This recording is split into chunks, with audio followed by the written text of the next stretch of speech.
So hi, Red Hat is a proud sponsor of this conference. I'm really excited to have been hearing all of the introductions and heard Red Hat's name mentioned so many times. It's great to see other like-minded people who are thinking that openness and transparency are ways we will change the world. However, although we are a sponsor, and let's see if we can get this to work. I can just push the button. Technology. Although we're a sponsor, my history tells me that people know Red Hat as a brand, but they may not exactly know what we do. So I'm going to give you a couple of minutes advertisement just to make sure we're all on the same playing field about who is Red Hat. So we're the leading provider of open source software solutions to enterprise customers. So we play in the enterprise space, not the consumer space. And we are really proud of the fact that we're the first pure play open source company to go public many years ago and to hit over $1 billion of annual revenue. So those are really good proof points that open source is here to stay, and open source is a viable alternative to proprietary software in the enterprise. It's exciting for all of us. And it makes us pretty bullish about the future of open source and our ability to innovate and solve problems. Feel really good about the future based upon the past, and we know the future will have a lot more to do with open source than even the past of technology did. So all good. We're bullish on the one hand. On the other hand, we've identified a risk factor to innovation for the future, and that risk factor is a demographic problem. Before we go into that, let's have a little moment of trivia. You've been sitting here for a while, so I want to see some show of hands. You can even stand up if you want to. How many of you have heard of the ENIAC? Awesome. Who would feel comfortable telling everyone what that stands for? Show of hands.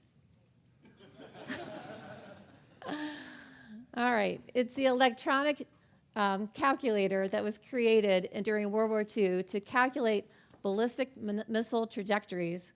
Before this was created, it took like 30 hours to compute one missile. Once the computer was programmed and operational, it would take just minutes. So during World War II, that's a pretty big deal.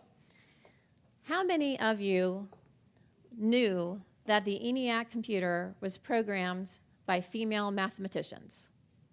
The women in the room know. Now you all know. And here's their picture. So interestingly, until the 1990s, this story was completely buried.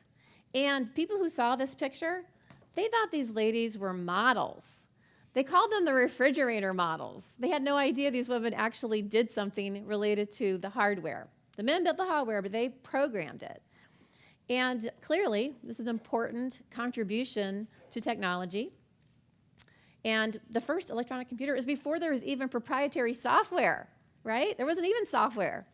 So an important part of our history, but an example of how women have contributed, but frequently behind the scenes. Frequently, their stories were downplayed or forgotten. So perhaps that's one of the reasons why we might be having a demographic problem. I'm here to share with you a passion for openness and transparency. And I'd like to infuse you, or at least pique your interest a little bit, in something that's similarly important to innovation. And that is diversity. I'm going to share with you a little bit about what's going on in our industry. Most of you are technology folks, I'm aware. I've seen the agendas and the attendee list. So what's going on in our industry and perhaps why we're in the state we're in with regard to gender diversity. And I'm going to hopefully incite your interest in doing something about it and share with you some things that Red Hat is doing to try to make a difference. So why does diversity matter, you might be asking yourself? Well, if you think about all the world problems we have to solve, and there's a lot of them right now, I personally feel really optimistic because I always think that we are great at innovating, right? Throughout history, mankind has been able to innovate our way out of all kinds of problems and find really interesting and creative solutions to the world's problems.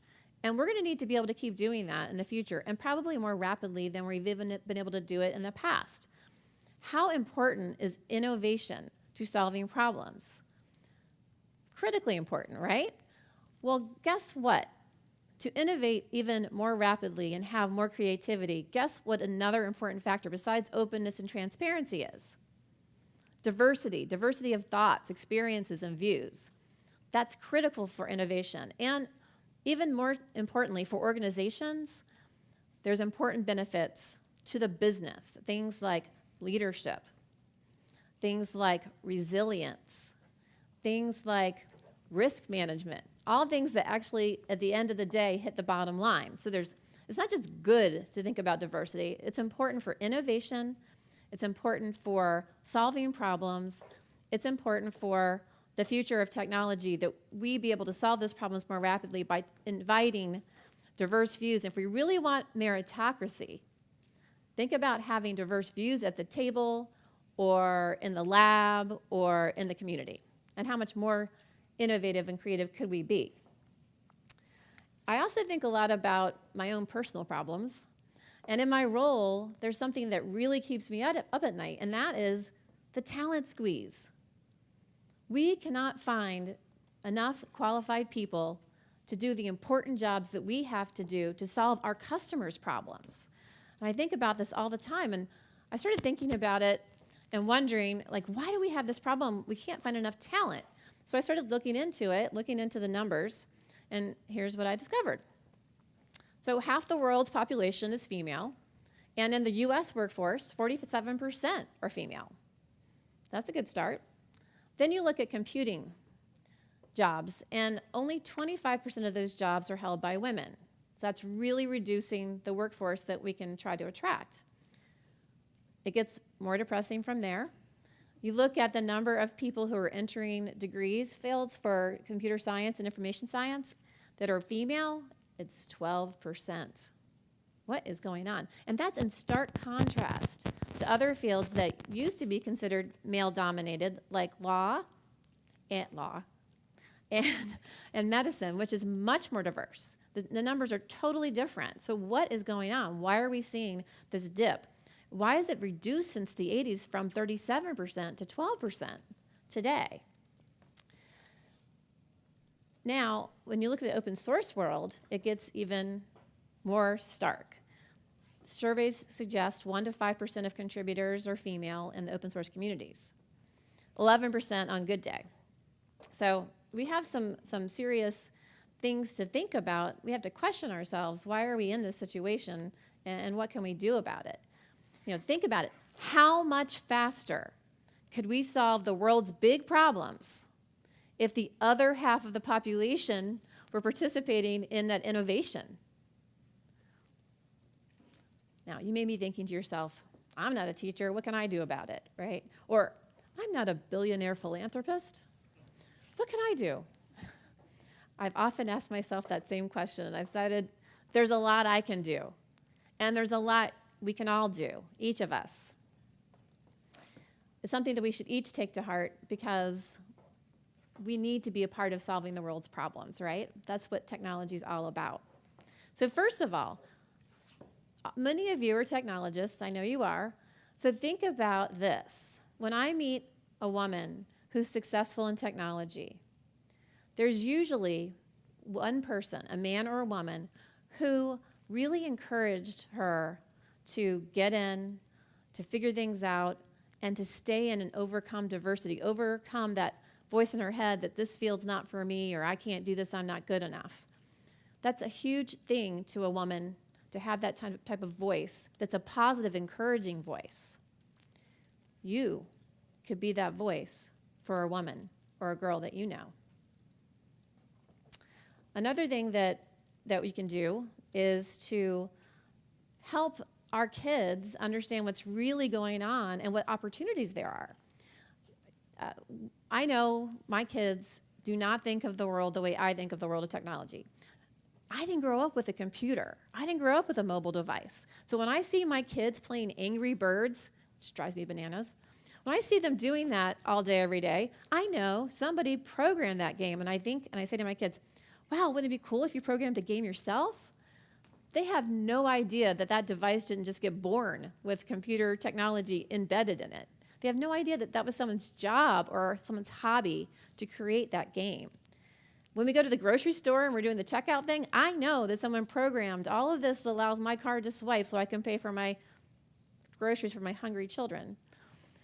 They don't get it. They don't have any clue that somebody actually had to design that and program it, the hardware, the software, all of that. They don't get it.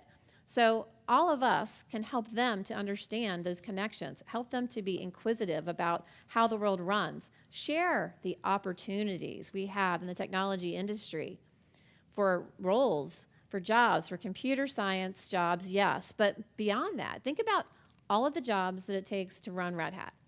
And having people be interested in the technology industry is critical. There was an article that just came out on LinkedIn yesterday, or that I just saw yesterday, about the most in-demand jobs. Technology industry is #1 on LinkedIn, right? But that must be all men, because I don't see the women going there. So think about helping people understand there are huge opportunities in technology. And another thing we can do is we can each think about the opportunities in open source. So let's put a little plug in for those numbers. There's a great program, the Janome Outreach Program for Women. Karen Sandler is going to be here later today, if she's not here already, and she was a big part of starting that. This program is awesome because what it does is it's a scholarship program, but the applicants have to actually contribute to an open source project to be considered. But the Janome Outreach Project actually hooks up these girls with mentors to help them navigate through and understand how to work in a community. So it's a great program. You can suggest to your friends, to your children, to those you know, that to consider applying for that program. It's had incredible benefits.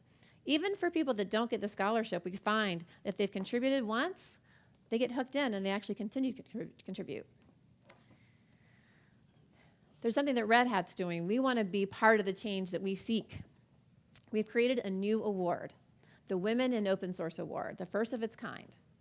We created it to create role models for girls and women, to help them understand the important roles that women do play in technology and in open source, and help to inspire that next generation.